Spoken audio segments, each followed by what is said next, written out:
Hello mga ka-crayfish farmers! Itong video na ito ay upang makatulong sa mga baguhan at gustong mag-alaga ng crayfish. Ano-ano nga ba ang dapat nating ihanda bago mag-alaga ng crayfish? Tara, alamin natin! Unang step, maghanda ng paglalagyan.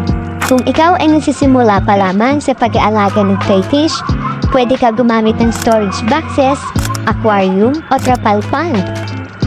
Ito ang mga maaaring gamitin upang mapag-aralan ang kanilang mga behavior at pamonitor ang kanilang paglaki. Kapag bagong bini ang inyong lagayan, siguraduhin na hugasang mabuti, sabunin at ibabad ng 3 araw, at sabunin muli at ibabad muli ng 3 araw. O higit pa, ito ay upang masiguro na wala ng chemical ang ating gagamiting lagayan.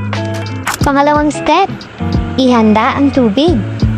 May mga tubig tabak na pwedeng gamitin tulad ng deep well, flowing water o bukal, at nawasa.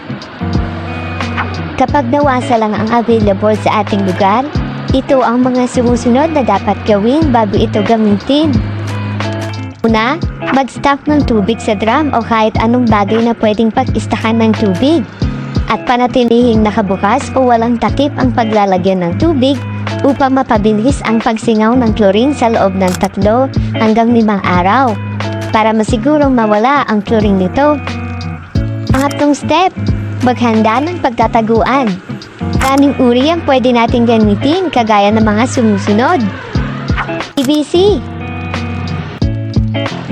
Bago gamitin ito, i-make sure na nasabong maigi at ibabad upang mawala ang mataas na chemical content na meron dito. Dahon ng mga puno kagaya ng mga tuyong dahon ng talisay, saging, at iba pa na bukod sa benepisyo na nakakain at maaari din nilang pagtaguan. Mga bato at tuyong katawan ng punong kahoy.